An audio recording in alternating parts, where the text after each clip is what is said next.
Since Crimewatch UK began, there have been some remarkable ways in which viewers have helped solve serious crimes. Now, in Crimewatch File, we shall be telling some of those stories. The investigation, which is the subject of our first programme, made criminal history. The detectives themselves have taken part in our reconstruction of their inquiry, and where necessary, other people are portrayed by actors. Some details have been changed to protect the identity of witnesses, but otherwise everything you see in the film that follows is based on special access to detectives' files and on evidence from eyewitnesses, forensic scientists and the courts. Hoddesdon and the village of Broxbourne next to it are right on the border of Essex and Hertfordshire.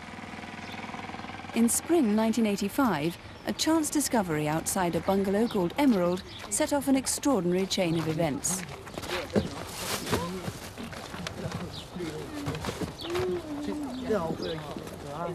One of the schoolboys who made the discovery has since been identified only as Witness A.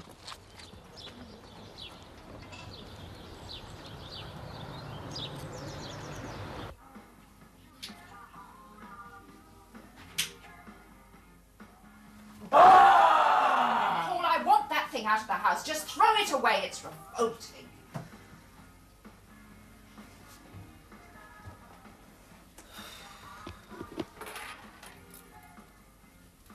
As soon as I opened it, I could see the way it was laid out, by the firing pin mainly. On night exercises, we used tripwire alarms to let off 12-bore blanks. They worked more or less on the same principle. The electronics were exactly the same as my radio-controlled car. I knew Mum and Dad wouldn't believe me. I think it was mainly because I didn't understand how it worked. I started taking it apart, but I could never get it to work, so it never got put back together, and bits were gradually thrown away. Early in the morning, several men brandishing guns burst into a company on wages day. They hold the staff hostage, and then they try to ambush the security van when it arrives. We've reconstructed their most recent raid, where this time they did succeed and they got away with £90,000. Imperial Cold Stores was a depot for hops en route from Kent to breweries in the Midlands. Friday was wages day.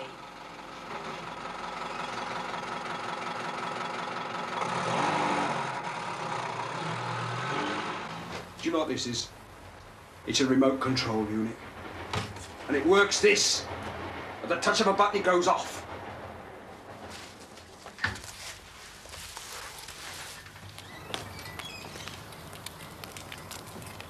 You open this bloody door! I can't open your bloody head off! I can't open it!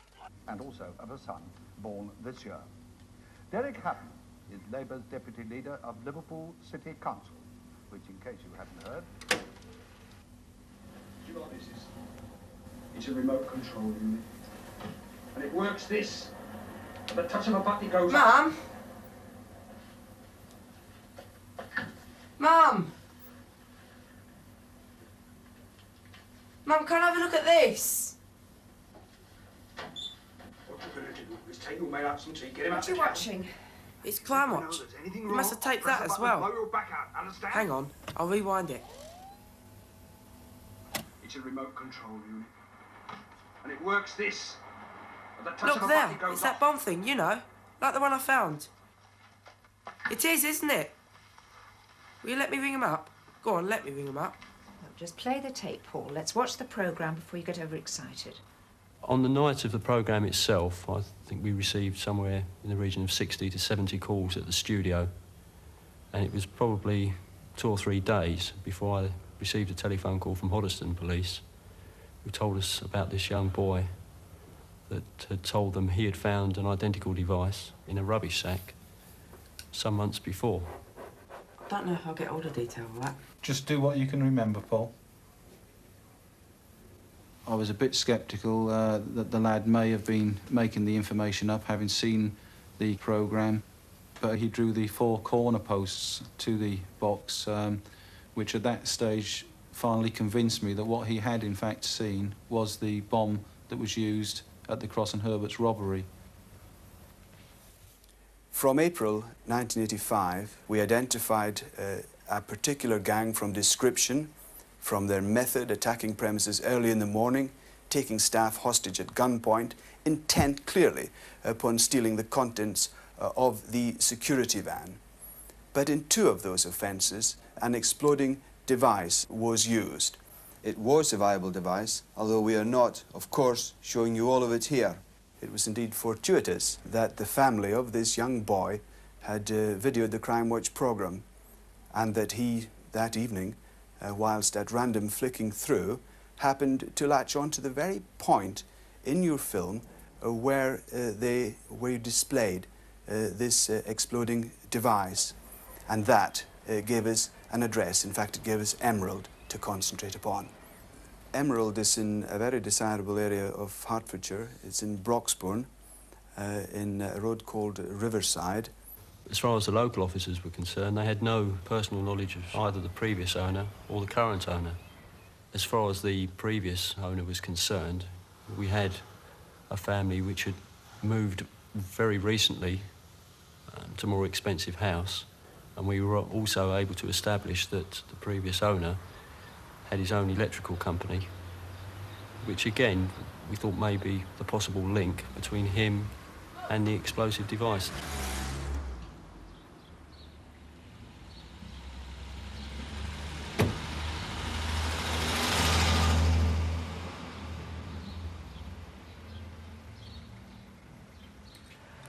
We decided to come down, sit outside early in the morning and note the comings and goings from the premises, in the hope that by doing that we may be able to find some association with him and people that possibly known to us as being involved in robberies in some way. And I am certainly convinced that we were on the right track, and it was just a case of sticking with it.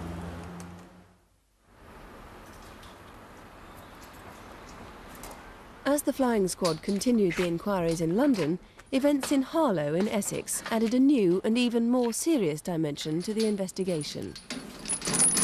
Good night. Good night, guys. See you in the morning.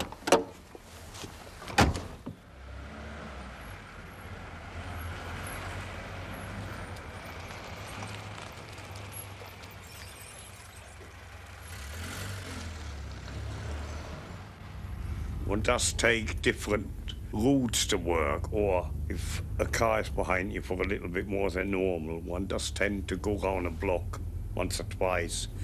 When one does see robberies on television, it does tend to make you a little bit more cautious.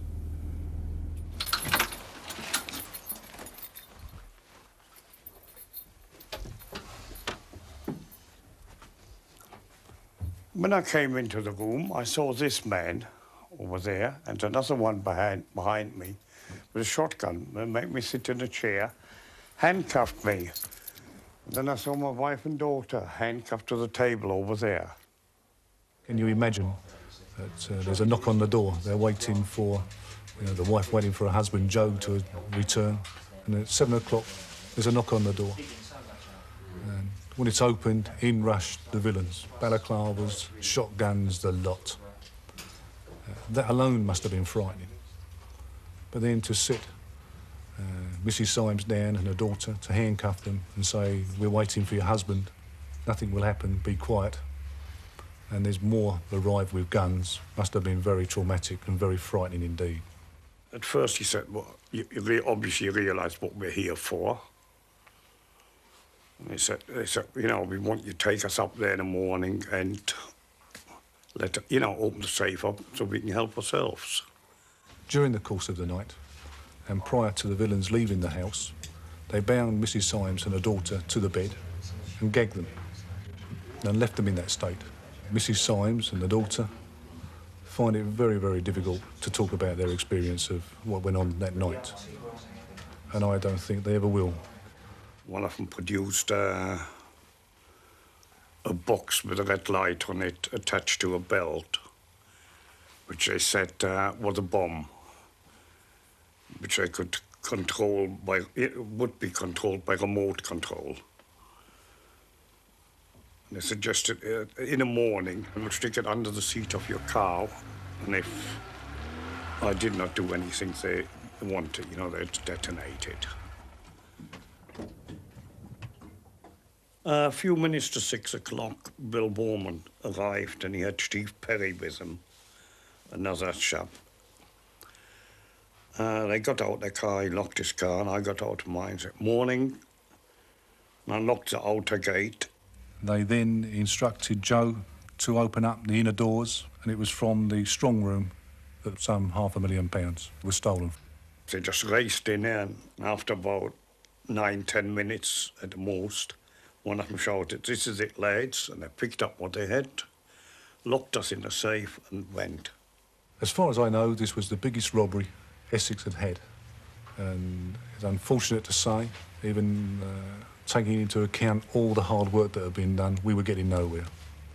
I was seconded out to Essex for almost a week because obviously there were certain aspects of that robbery which were very, very similar to the 4 we had already linked. On this occasion, a depot was robbed. The device that was used was a mock-up device, and what struck us was that perhaps the gang had seen the Crimewatch programme and in fact involved in copycat tactics. I personally at that time wasn't convinced it was connected with the robberies we were already dealing with. I was always aware that that offence had been committed, but there seemed to have been a lot more planning, and it seemed very strange to me that a team that had been using a viable device on the robberies would then switch to a dummy device. So uncertain whether the Armour Guard robbery was by the same gang, detectives continued occasional observation on both the previous and the current occupants of Emerald. As you can see from the location of Emerald, it made it very difficult for us to actually sit down here and watch anything for a long period of time. It's a private road, cul-de-sac, so all we really had to rely on was the occasional drive-through and drive back again. And in fact, it was on one of these drive-throughs early one morning on the way to work that there were 3 vehicles seen on the driveway: a Porsche, an Audi GT and a Nissan Sunny Estate. Checks on that vehicle revealed that it belonged to a Dolly Ince, who we knew was married to George Ince, a man known to us as having a conviction for a serious armed robbery. Dolly Ince previously was Dolly Cray and married to Charles Cray, the brother of the Cray twins. George Ince, in 1973, was convicted of armed robbery at the Old Bailey. George Ince left for his wedding from Wormwood Scrubs prison, where he's in the 4th year of a 15-year sentence for a bullion robbery. It's a crime his supporters say he didn't commit, but today there were no demonstrations. The 2 prison officers escorting the groom wore civilian clothes, and a raincoat, clearly unnecessary on a hot, fine day, hid the handcuffs which held Mr. Ince captive. The bride had arrived a few minutes before.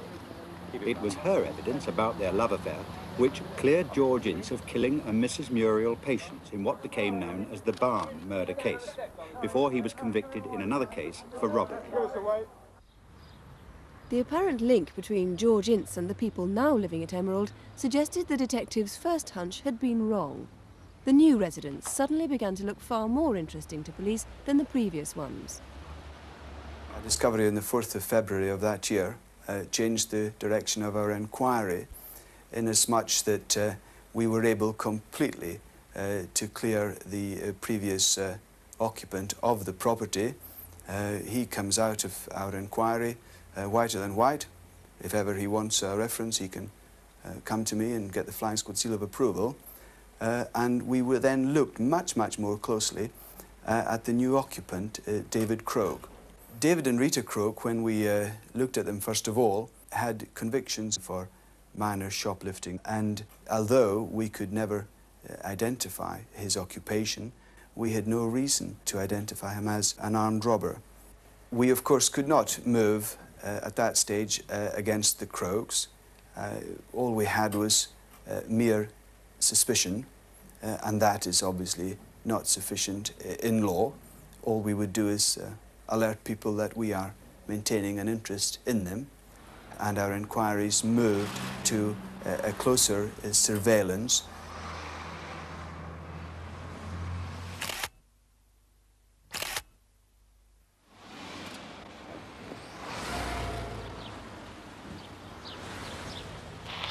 Stand by. Green car, possibly a Golf, left out of Riverside, towards the car park. Bob, can you get a close look at that vehicle and confirm who's in it? I think target 1's the passenger. I can't see who the driver is. When we saw Croak as the passenger in a very expensive limited edition VW Golf, initially we were unable to identify who the owner of that Golf was. I was aware that a man by the name of Donald Barrett was using the vehicle.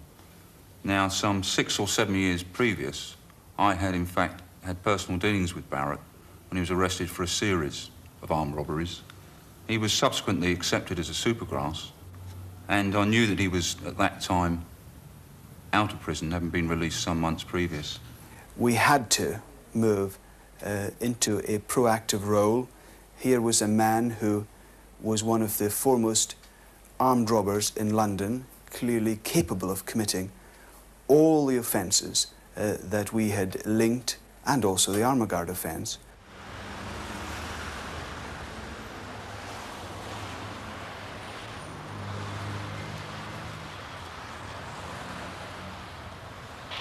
Target vehicle is past the dog's home, and it's a stop, stop, stop, and the driver's out of the vehicle. It's definitely target 2.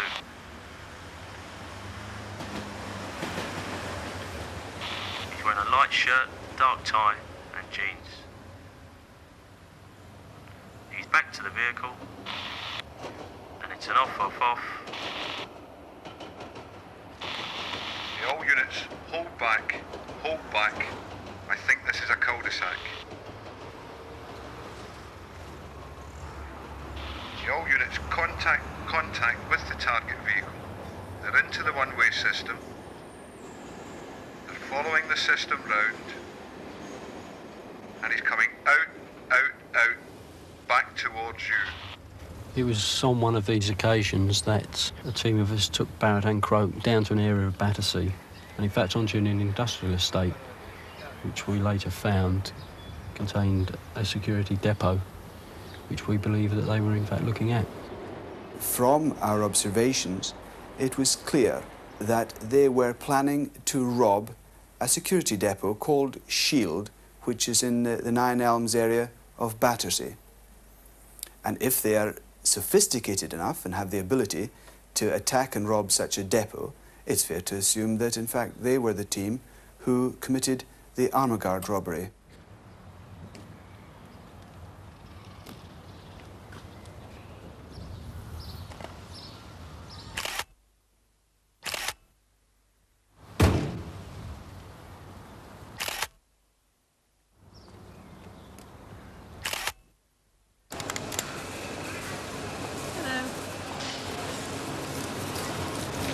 Travelling to Faro today, are you? You're travelling to Faro today? Yes, OK. I'd like to put your bags on the scales. As Barrett flew out of the country on holiday, detectives were still preparing for a robbery any day on the depot at Battersea. Okay. Hello.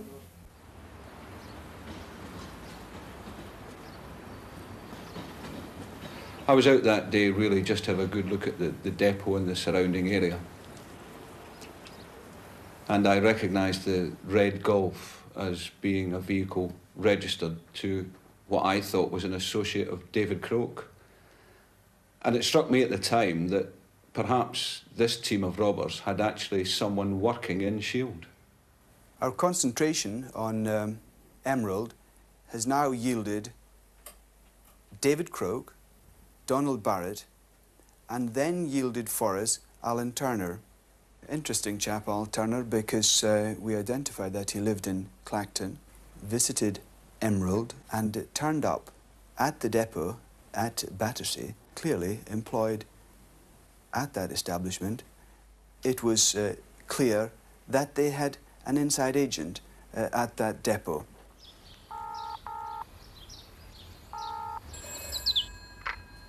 Hello? It's Dave Croak. Listen, if Don rings, tell him the run's on and it's Double bubble. You got that?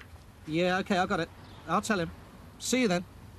When preparing for a plot of this nature, certainly I have to be aware not to do anything which may possibly alert the people that are going to be concerned in the robbery, which therefore, in this case, meant I couldn't go anywhere on that estate to try and find suitable premises from which we could conduct an observation. Also, I had to consider, in the event of any attack being given, that people may scatter, and as you can see here, the railway lines. Hence, I went straight to the pub at the end of the road, which was ideally suited for giving us a view. Yes, Don, he said the run's on. OK, I'll tell him you're coming back. DC Shapland and my other officers were feeding her back intelligence, and the picture was developing that really we think the operation was going to actually take place. And so, with that in mind, we assumed that the target premises was going to be Shield Security. Now, this area here is the Nine Elms area of Battersea. It's an industrial estate, as you'll see. That there is Nine Elms Police Station. I had 3 observation posts, one just out of shot here, which was a public house that gave me good vision onto the area here at the front of Shield. This was where I personally was, and I had line of sight right the way through and could see any activity down here and people arriving. And the police station provided an ideal opportunity to see the vehicles coming in and out. There's only one way in through there and one way out through there, so that gave me line of sight on people coming in and people going out. So by the Sunday night, things were really beginning to happen. Barrett had suddenly come back from holiday. That was significant in itself. And then we see Croak and Barrett are followed down to Turner's address in Essex. Now, that had to be a planning meeting. They were there a few hours and came back, and by 10 o'clock or so, they're back at Broxbourne. We put them to bed, and I maintain a 24-hour observation on them. We knew from their activities at Armour Guard that we had a possible hostage situation here, and this was very much like Armour Guard, and therefore my planning for this operation was very much a containment one. Let the suspects come in and then seal off the area. Because of the potential for hostage, as there's been with this and other offences, I deployed the PT-17, the Tactical Firearms Unit, the Blue Berets, who were very skilled at that sort of idea. If hostage situation could be protracted, we needed their skills and firepower if necessary. I deployed as my second option officers of the flying squad who were skilled in mobile and in surveillance with their other support units from New Scotland Yard, in order that if there was to be a breakout or they were to move from here, I had an ability to follow and to arrest elsewhere. And by the early hours of the Monday morning, I had deployed something like 80 officers, and radio silence was being maintained. And then our first indication was on the Monday morning at about 4:20 a.m, very early and very significantly, Barrett and Croak were out. The 2 main suspects left home on foot, leaving their nice cars at home sort of thing, and went to a lock-up garage and took out an old van and started travelling towards Battersea. That's the first time that I felt that it was really going to be on that day. Provided we can get rid of this condensation, everything will be fine.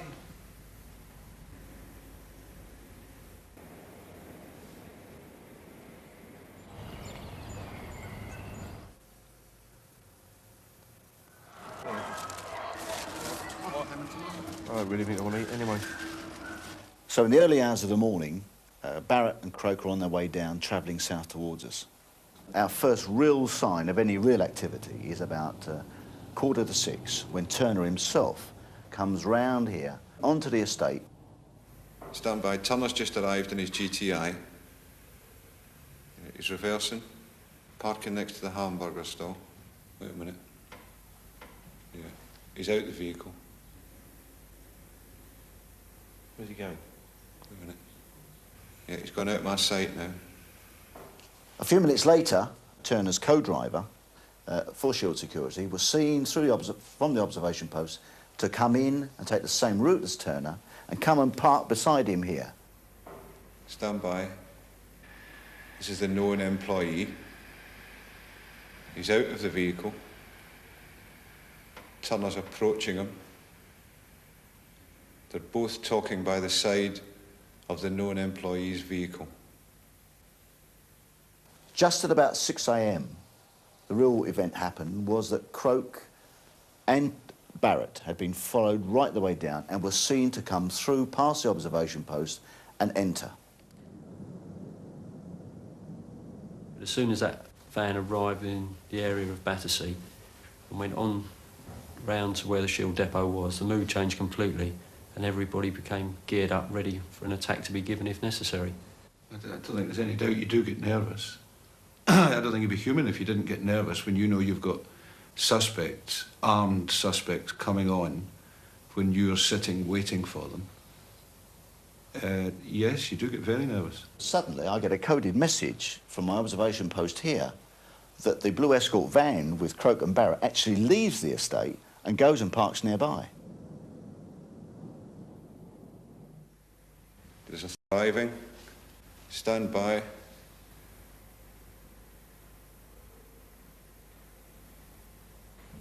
Driver's reversing. He's out of the vehicle. He's been joined by the other two and towards the front door now. They're in the front gate.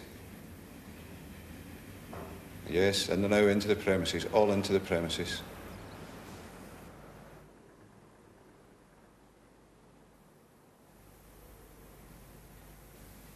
The known employee and the known target are out of the premises.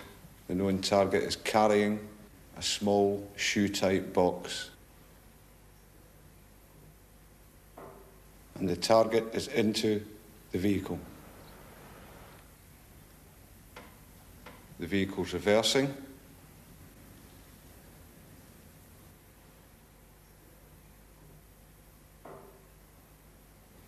Now off the front yardage, towards Tom, and it's a right, and off. Because suddenly it didn't look as if the depot was going to be the actual target premises. Now that gave me a real problem, simply because I had a vehicle with perhaps a considerable amount of valuable commodity on board, money, cash, gold, and two armed robbers in the near vicinity. You get a feeling of indecisiveness. You don't know, has the job been called off or what? I decided that I would deploy officers that I had, flying squad officers, in the vicinity to make up a convoy to follow the target vehicle wherever it was going to go. All the plans we've made have gone, really, because although we did have the surveillance as a backup, we were 99% sure it was going to be the depot. And then we've got to start hounding round for troops to follow the convoy wherever it was going. Disappointment for me, because I thought we were going to take them at the depot. I really thought they were there to the depot and it was going to be nice. We've got the van with the two guards in and the gold, which is being followed by the van with the two suspects in, which is being followed by the surveillance team. Nobody knew where they were going to go. And I remember thinking to myself as we rounded Hyde Park Corner sort of thing and went up, what's the name of the road? The Edgware Road. The Edgware Road, thank you. Where are we going to go to now? You just didn't know, and it went on and on and on, and there in the distance was the bullion vehicle, followed by the suspects. You're just in the lap of the gods, really, to see what's going to happen. You could be a half a mile behind and still see this bright white van followed by a tiny blue one behind it all the way. Going up the motorway was a little bit unusual for us, because usually a lot of our work is in town. I don't think the blue van had a vehicle in between the security vehicle all the way up.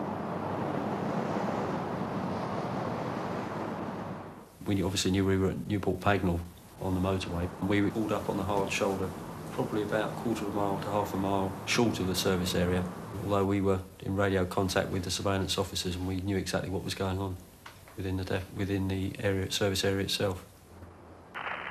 All units, guard out towards the restaurant area.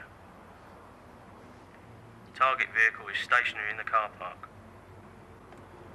Stand by. Targets 1 and 2, both out of the van and towards the restaurant. You could hear that there had been a meet between the driver of the bullion vehicle and the suspects. Guards into the building. 1 and 2 under control.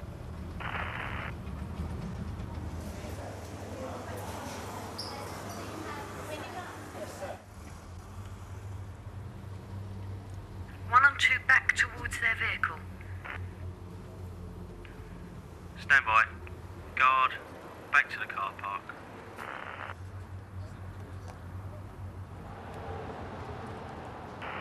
All units, definitely back towards the security van. Once it comes to the moment where they're going to rob the van, I think they get what can best be described as tunnel vision. And at that stage, they're completely oblivious of what's going on around them. They've just got one goal in life, and that is to rob the van or rob whatever they're after. Shortly after that, you could hear that one of the suspects was in fact driving the bullion vehicle and leaving the slip road onto the motorway. Definitely target one, driving the security van. And it was at that stage that Mr. Grange gave the attack.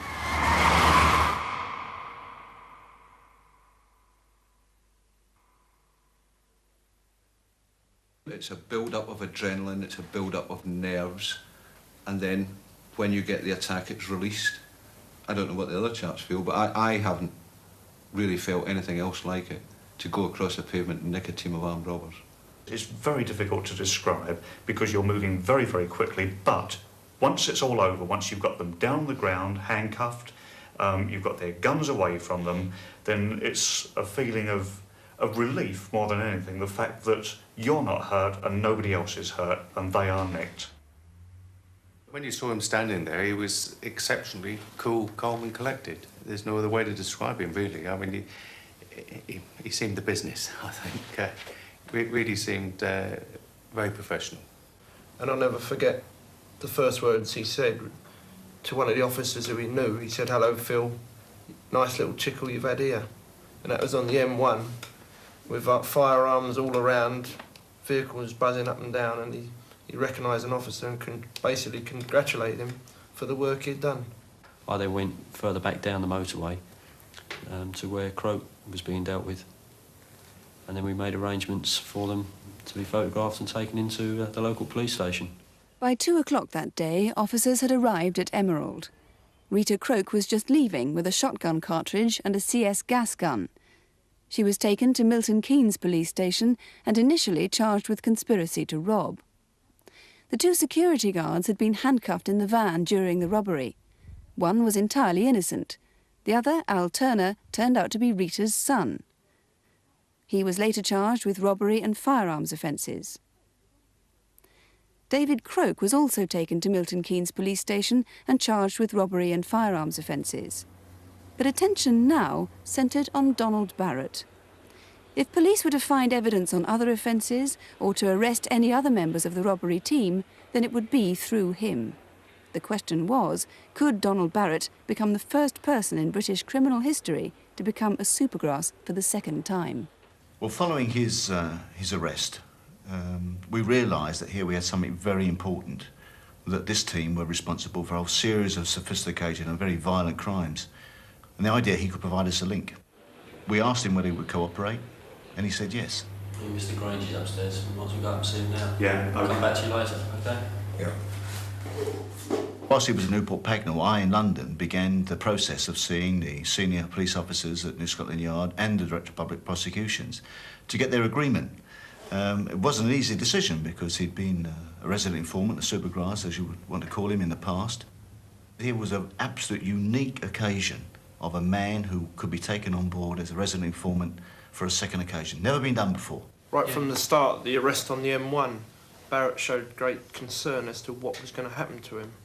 Being an ex-supergrass, where were they going to put him? Where could he go in the system? There were 2 things that must have been paramount in Barrett's mind.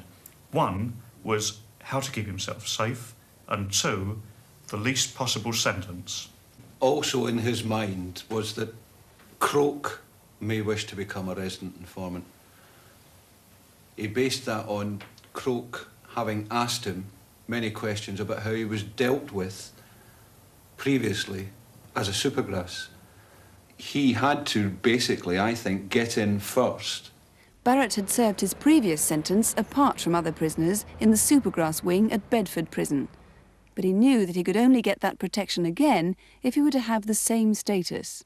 It's clear that he was going to go to prison for a long time and would be rubbing shoulders, perhaps with people against whom he gave evidence in the past. Those people would, without doubt, take his life. Donald Barrett could never live through a prison sentence. He wouldn't even get to trial.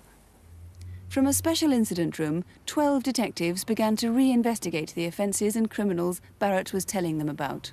Certainly the first 6 months of the inquiry were the most intense. From Dick and my point of view, we were continually in and out of this room, which we endearingly call the bunker, into the unit next door where Barrett was kept. Ironically, that was the same special unit Barrett had been in 8 years before. Including the Armour Guard robbery and the one shown on Crimewatch, Barrett admitted his part in 11 crimes, worth £1.4 million. On one occasion, the gang had restolen some of the Brinksmat gold. They threatened people with explosives and doused a man with petrol. Among 13 other people arrested on Barrett's word was Glenn Armsby, who lived with Rita Croke's daughter and was the third member of the gang who'd held Joe Symes and his family hostage.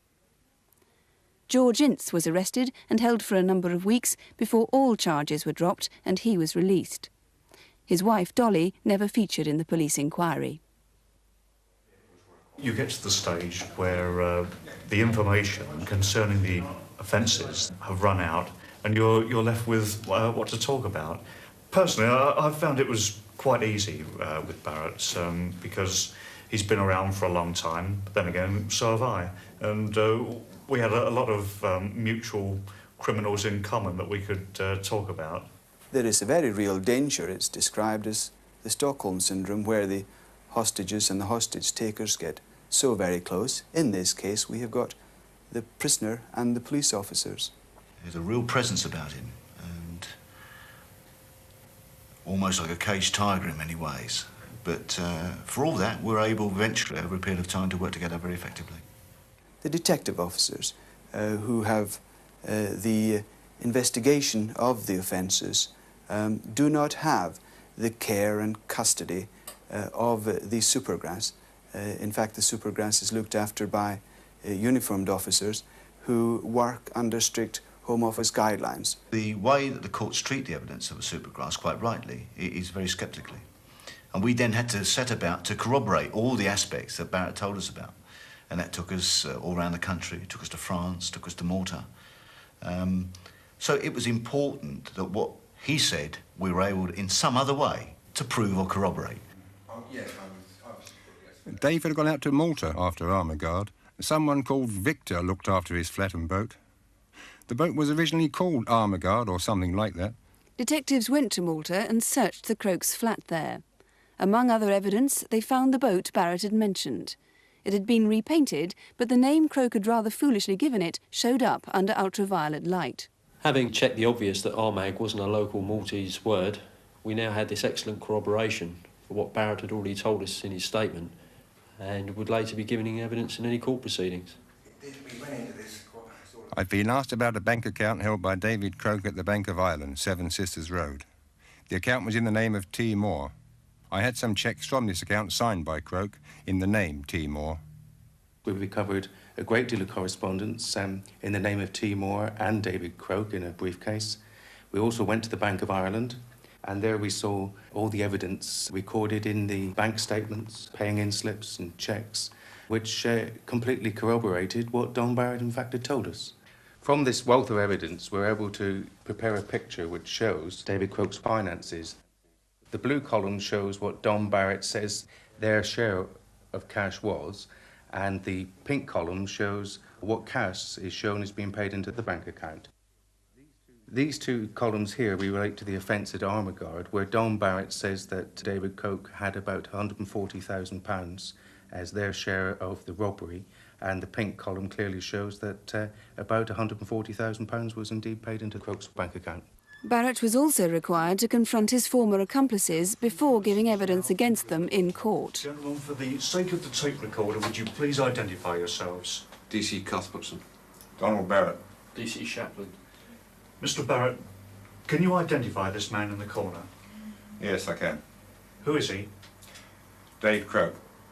Now, bearing in mind that you're still under caution, Mr. Barrett, between the 11th and the 12th of December 1985, there was a family by the name of Symes taken hostage, followed by a robbery at the Armour Guard depot at the Pinnacles, Harlow. Were you involved in that, Mr. Barrett? Yes. Who else was involved? Dave Croke, Glenn Armsby. Anything you want to say about that, Mr. Croke? Mr. Croke doesn't wish to say anything. The main man, David Croke, in this case, really said not one word when he was being interrogated. In fact, I think the only thing that he said to me during a tape-recorded interview was, "I want my solicitor to be here," when he decided he didn't like the way that I was asking questions of him. But that was all, and yet Croke pleaded guilty to a number of very, very substantial robberies. Rita Croke also knew that Barrett would testify against her, and she pleaded guilty to the single charge of possessing a prohibited weapon. What he's also been able to do for us as professional detectives is actually give us an insight how the criminals actually work, how they plan, incredible, meticulous planning, certainly in relation to armour guard. The armour guard job was a year in the planning, although we did do other robberies during that time. I went there in a vehicle with Dave in the boot, with holes in it for him to see what was going on. We used a Honda van with boxes in the back. During this time, we got to know the key holders, Bill Warman and Joe Symes. Dave suggested we should go into Warman's address the night before and hold the family hostage. But this had to be a sweet job, and you simply can't wrap up kids. Although the research on Warman took 2.5 to 3 months, we had to scrap it. Dave said the only other way to do it was to plot up on the other key holder, Joe Symes. Over a period of many months, Barrett made detailed allegations about the involvement of other well-known London criminals in various robberies. In many of those cases, police could not corroborate Barrett's allegations against the people he named. It's not for us to say that people are guilty, although if it were, I can promise you that the streets of London will be safe from crime. You get a feeling that, especially when there is evidence available that people, like some of those who got away, are guilty, and it's extremely annoying to think not so much that they've got away with the ones that you have arrested them for, but of course that they are free to go out and continue robbing. One could imagine Donald Barrett, on release from prison, going to work, committing crime, work as he calls it, committing crime on his own, but working with other criminals who know that he has been a supergrass. It's astounding, and very many of my colleagues have scratched their heads. But what is very clear is that there was a body of opinion amongst criminals that having once been a supergrass, he could never, ever, ever be a supergrass again. And they felt that in this case, that he was safer to indulge in criminality with than any other criminal. I had a meet with at the Little Chef on the Great Cambridge Road. I'd known since 1979 in Maidstone. He said that if I ever informed on him, he'd plot up on me and kill me.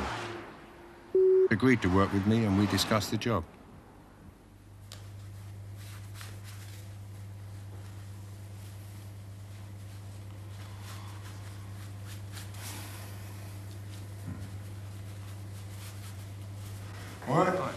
All right, Don, ready?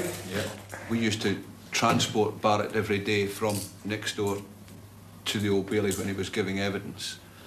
And he was very uneasy about the giving of his evidence because he knew that the first part of his cross-examination by the defence barrister was going to be regarding his past and the horrendous crimes that he has committed in his past. I've seen him give evidence in court, and he is very, very impressive. Well, let's say that Mr. Barrett looks the part. He's an extremely fit, hard man and has been for a long time. The sort of thing that people would expect an armed robber to look like. And £500 suits. Yes. Barrett would probably spend more on a tie and handkerchief than I would spend on a suit.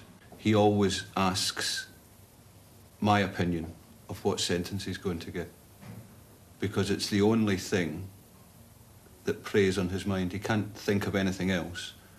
It's a very difficult decision. I keep saying the word, he's so unique. But personally, I see that the contribution he's made in removing the streets of London, making them much safer, that we need to take account. Also, the supergrass trial itself, system, is actually on trial. Certainly on the last occasion that Barrett was arrested and dealt with as a supergrass, he was sentenced initially to a total of 14 years imprisonment. Now, at that particular time, there were quite a few supergrasses in the system, and the norm of sentencing was within the region of 5 to 7 years. So at that time, Barrett's sentence was completely out of line with all the others. However, he did appeal against sentence, then in fact he was reduced to 7 years on appeal. How long was he in for? He was in custody altogether for somewhere in the region of about 3.5 to 4 years. Some people would take the view that in light of the crimes that he has committed, perhaps accurately described as one stage from terrorism, that he should be sent away for the rest of his natural days. Now, I know some senior police officers and colleagues think that the terrible nature of the offences that Barrett has committed, and I don't minimise those whatsoever, he should in fact face the ultimate penalty in the sense of perhaps life imprisonment. I've already said that I don't think that that is appropriate in this case, because I think that we haven't marked the contribution he's made to crime reduction. So on the one scale, we've got perhaps 5 years, which was the old maxim, and life on the other. And perhaps tomorrow the judge will view perhaps the middle range, somewhere around about that, as appropriate. What is very important is that it's not shown in such a light that supergrasses that have been into the system and come out can then look at it and think, well, I've got carte blanche to go out and commit whatever offences I like, because all I have to do is turn supergrass again. I think credit has got to be given, and it's got to be seen to be given, so that other people will do it in the future.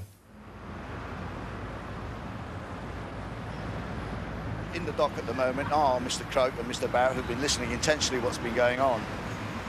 And we're in a position now where after lunch, and in fact just before lunch, the judge heard Mr. Julian Bevan acknowledge the contribution that in fact Barrett has made in the evidence that he's given and the information he's given.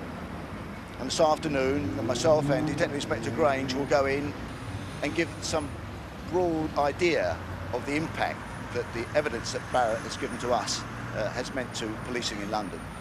And that's where I'm off to now. Thanks very much. Late yesterday afternoon, the judge retired. Because there's so many implications involved, and because it's been a very complicated case in many ways, it's absolutely right and proper that he should spend the night mulling over the sort of sentence that he's going to deliver this morning, which should have happened by now, and we'll find out exactly what's happened when the chaps come over.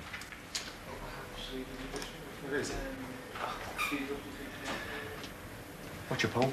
Good result. Well, what happened? The judge has had a sale.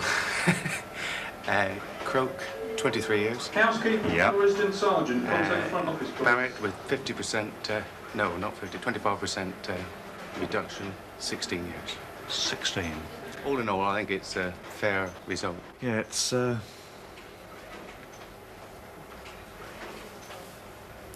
thought that Barrett might have got a little less than that. And perhaps he will on appeal. Indeed. Yeah. As for Croak, I think a very good sentence, as far as the public is concerned. Deserves every bit. Yes. It was like I spent just over 20 minutes with him. Really? And he's still in good spirits. Yeah. How are you? You had the results? What do you think? He's thanked us, we've thanked him, and that's really the end of the matter. Yeah, nice commendation at the end.